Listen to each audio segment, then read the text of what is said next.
Hello student, welcome to our channel. प्यारे विद्यार्थियों, आज के इस वीडियो में हम अध्याय 11 से अध्याय 14 तक के सभी महत्वपूर्ण पॉइंट्स पे चर्चा करने वाले हैं। इससे पहले हमने पिछले दो वीडियो में अध्याय 1 से लगाकर अध्याय 10 तक के सभी महत्वपूर्ण पॉइंट्स पर चर्चा की थी और वो सारे पॉइंट्स ऐसे हैं जिनमें से बहुत सारे प्रश्न आपकी बोर्ड परीक्षाओं में आएंगे। तो आइए शुरुआत करते हैं। प्यारे विद्यार्थियों, अध्याय 11 द्रव्य विकिरण की द्वैतीय प्रकृति। सबसे पहली चीज, साधारण दाब पर प्राय सभी गैसें विद्युत की कुचालक होती हैं।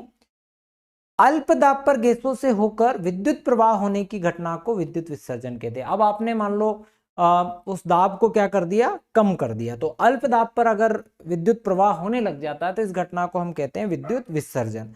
कैथोड किरणें जो विद्युत चुंबकीय तरंगे नहीं है, ध्यान रखना, कैथोड किरणों पर ऋणात्मक आवेश होता है। कैथोड किरणें ऋणात्मक आवेशित इलेक्ट्रॉनों से मिलकर बनी होती हैं। इलेक्ट्रॉनों पर इलेक्ट्रॉन का आवेश तथा द्रव्यमान के अनुपात को विशिष्ट आवेश कहते हैं, E/m। अब इलेक्ट्रॉन पर जो आवेश होता है 1.6 गुणा 10 की घात -19 और इलेक्ट्रॉन का द्रव्यमान 9.1 गुणित 10 की घात -31।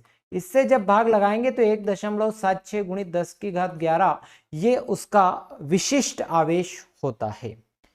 प्यारे विद्यार्थियों, इलेक्ट्रॉन का द्रव्यमान आपको याद रखना है। इलेक्ट्रॉन पर आवेश जब आता है तो -1.6 10⁻⁹ और विशिष्ट आवेश आपको याद रखना है 1.6 10⁻11। और एक प्रोटॉन का द्रव्यमान भी हम लोगों को याद होना चाहिए जो होता है 1.67 10⁻27 kg।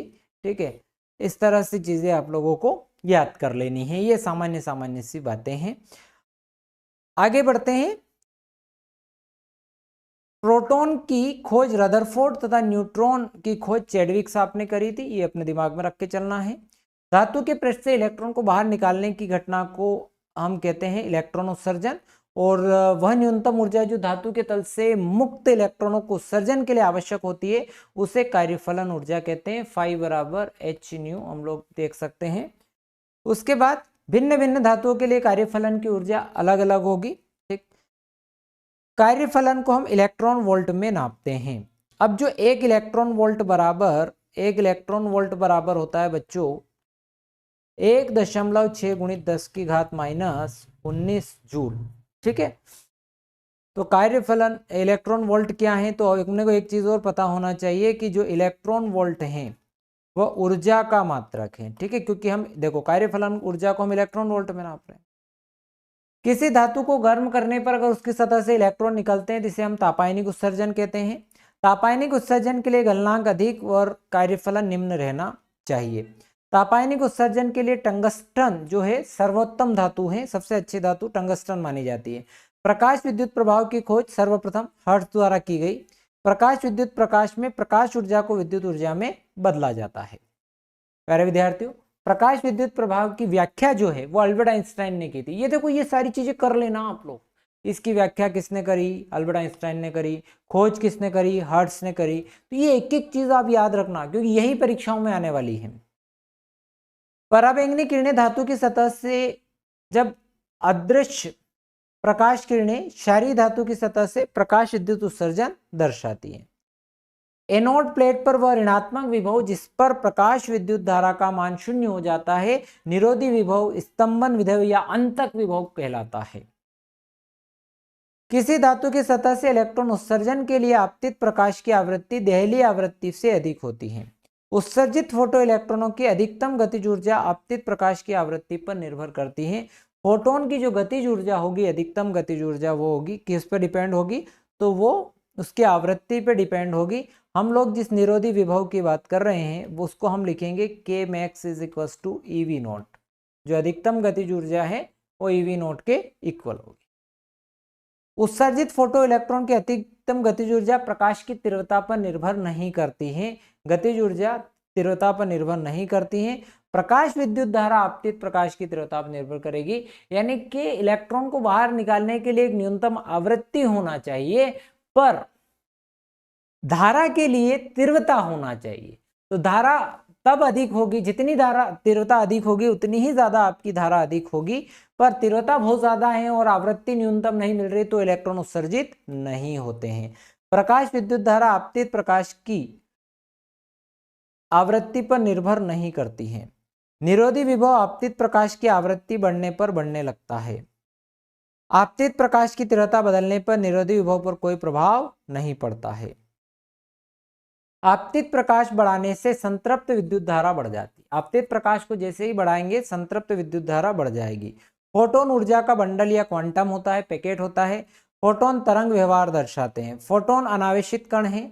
फोटोन जो होते हैं क्या होते हैं? अनावेशित होते हैं। फोटोन पर कोई आवेश नहीं होता है। फोटोन का विराम द्रव्यमान शून्य होता है, याद रखिएगा, फोटोन का विराम द्रव्यमान शून्य होता है। डी ब्रोगली के अनुसार गतिमान द्रव्य कण के साथ एक तरंग संबद्ध होती है, यानी कि P बराबर H बाय लेमड़ा या फिर लेमड़ा बराबर H बाय P। ठीक है, तो बात कर रहे हैं हम लोग, तो अगर मैं ऐसा लिखूं कि लेमड़ा बराबर H बटा mv, ऐसा लिख सकते हैं। लेमड़ा बराबर इसकी जगह आप लोग जो है mv की जगह लिख सकते हैं √2m के, ठीक है, और इसकी जगह qv लिख सकते हैं। और जब आप इन सब का वैल्यू रख के और कैलकुलेट करते हैं तो 2.27, ठीक है, √v, ठीक, या फिर अगर एंगस्ट्रॉम में देखें तो 100/v एंगस्ट्रॉम, इस तरह से 150, सॉरी माफी चाहता हूँ, 150/√v एंगस्ट्रॉम का सूत्र हो जाएगा। अगले अध्याय पे बढ़ते हैं परमाणु वाले में। सबसे पहला परमाणु मॉडल किसने दिया? तो जे थॉमसन साहब ने 1904 में ये मॉडल प्रस्तावित किया। थॉमसन मॉडल द्वारा तापायनिक उत्सर्जन, प्रकाश विद्युत प्रभाव तथा आयनीकरण की सफलतापूर्वक व्याख्या की जा सकी। थॉमसन मॉडल द्वारा परमाणु द्वारा अल्फा कणों के प्रकीर्णन की व्याख्या नहीं की जा सकी। थॉमसन मॉडल हाइड्रोजन परमाणु के स्पेक्ट्रम की व्याख्या की जा सकी। ठीक, तो अल्फा कणों के प्रकीर्णन की व्याख्या नहीं कर सका ये, और हाइड्रोजन परमाणु स्पेक्ट्रम की व्याख्या इसके द्वारा की जा सकी। उसके बाद नाभिक की जो खोज का श्रेय जाता है वो रदरफोर्ड साहब को जाता है। जे थॉमसन साहब ने जो मॉडल दिया था रदरफोर्ड का मॉडल, ठीक है, तो इनको उसका श्रेय जाता है। परमाणु का समस्त धनावेश उसके केंद्र अत्यंत सूक्ष्म स्थान पर केंद्रित रहता है, जिसे अपन क्या कहते हैं? नाभिक कहते हैं। रदरफोर्ड मॉडल का स्थायित्व की व्याख्या नहीं कर सका, कुछ कमियां हैं इसकी। कमी क्या है कि स्थायित्व की व्याख्या नहीं कर सका यह मॉडल, परमाणु के रेखीय स्पेक्ट्रम की व्याख्या नहीं कर सका। केवल इलेक्ट्रॉन उन्हीं कक्षाओं, बोर साहब ने एक मॉडल दिया, और बोर्स का मॉडल ये कहता है कि इलेक्ट्रॉन केवल उन्हीं कक्षाओं में घूम सकता है जिनमें नाभिक के परितः कोणीय संवेग का मान, ये उसकी क्वांटम कंडीशन है, कोणीय संवेग का मान h/2π का पूर्णांक गुणज होता है। ठीक है, तो mvr बराबर nh/2π या L = mvr nh/2π, ये क्वांटम कंडीशन है। ठीक, जब आप इलेक्ट्रॉन जब एक ऑर्बिट से दूसरे ऑर्बिट में जाते हैं तो वो क्या करेंगे? ऊर्जा उत्सर्जित करेंगे। ठीक है, और जब वो ऊपर नीचे से ऊपर जाते हैं यानी कि उत्तेजित अवस्था में जाते हैं तो वो ऊर्जा को क्या करेंगे? अवशोषित करेंगे।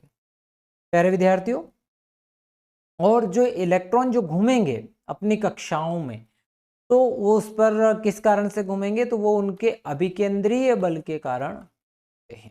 ठीक है, तो जो बल लगेगा वो उनका अभिकेंद्रीय बल यानी mv²/r होता है। प्यारे विद्यार्थियों, अब हम नाभिक की बात कर लेते हैं। किसी तत्व का परमाणु क्रमांक Z उस तत्व की रासायनिक आवर्त श्रेणी में स्थिति को दर्शाता है।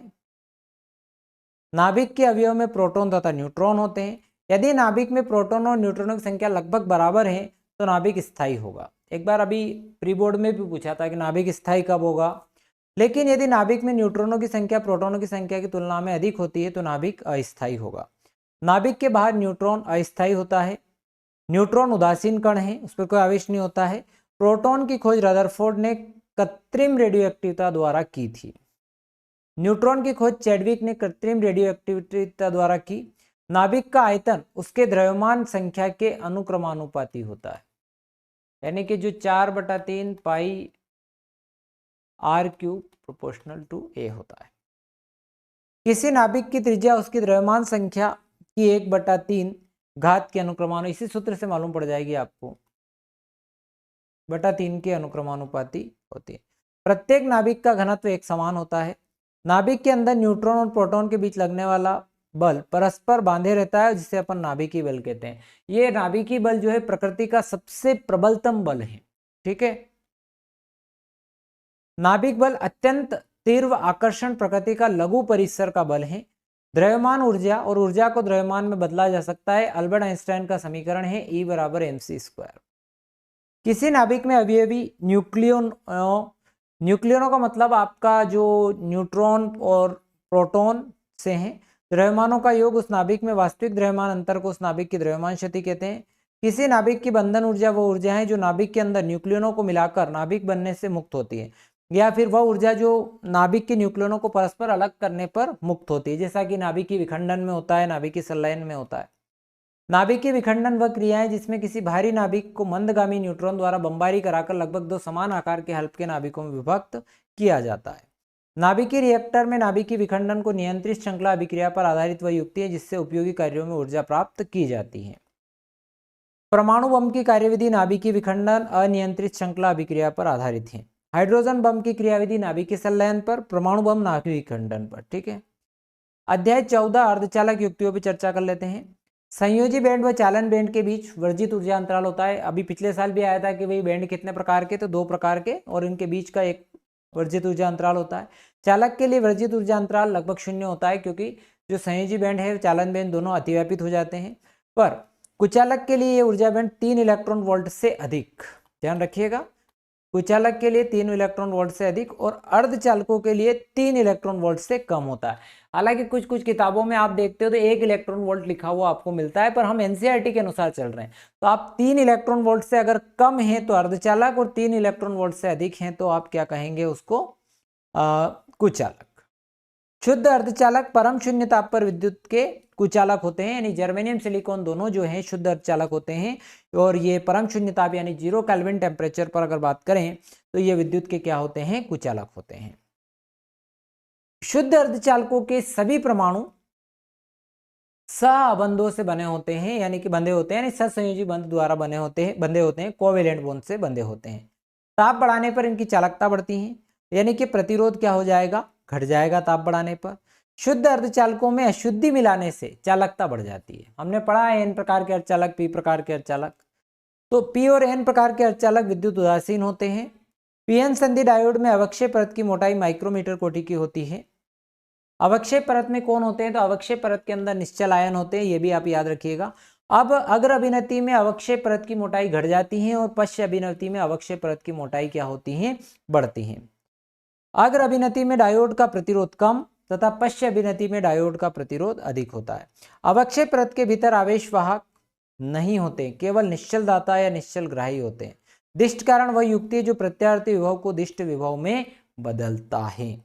प्यारे विद्यार्थियों, मैंने 3 वीडियो में मिलाकर, अभी तक 3 वीडियो में हम लोगों ने लिए, और तीनों वीडियो में मिलाकर आप लोगों का पूरी फिजिक्स के महत्वपूर्ण पॉइंट्स लिए। देखो सारे पॉइंट्स तो बहुत ज़्यादा हैं, मैं बनाऊंगा तो भी बहुत ज़्यादा समय हो जाता, पर ये सारे महत्वपूर्ण पॉइंट्स मैंने आप लोगों को बताएं जो आपकी परीक्षा के लिए उपयोगी हो सकते हैं। आप इन सब पॉइंट्स को पढ़िएगा, रिवाइज कीजिएगा बार बार वीडियो देख के, और मुझे विश्वास है कि आप लोगों का फिजिक्स का पेपर बहुत अच्छा होगा। ऑब्जेक्टिव टाइप आप क्वेश्चन बहुत सारे वीडियो मैं बना रखे हैं मैंने, जो कि आप चैनल के प्लेलिस्ट में जाकर देख सकते हैं। ऑब्जेक्टिव टाइप की जो सीरीज़ है उस सीरीज़ में जाकर आप देखिएगा तो आपको सारे ऑब्जेक्टिव टाइप प्रश्न मिल जाएंगे, लगभग सारे मिल जाएंगे। जिन चैप्टर्स के नहीं हैं मॉडर्न फिजिक्स के, उसमें बहुत कम है, तो मैं एक वीडियो अभी लेकर आ रहा हूँ, मॉडर्न फिजिक्स का सबसे पहले लेकर आ रहा हूँ, जिसमें सारे एमसीक्यू प्रैक्टिस भी मैं मॉडर्न फिजिक्स की आप लोगों को करवाने वाला हूँ। तो प्यारे विद्यार्थियों, अभी तक आपने चैनल को सब्सक्राइब नहीं किया है तो चैनल को सब्सक्राइब कर लीजिए और अपने दोस्तों के साथ शेयर करना मत भूलना। थैंक यू वेरी मच, मिलते हैं नेक्स्ट वीडियो में।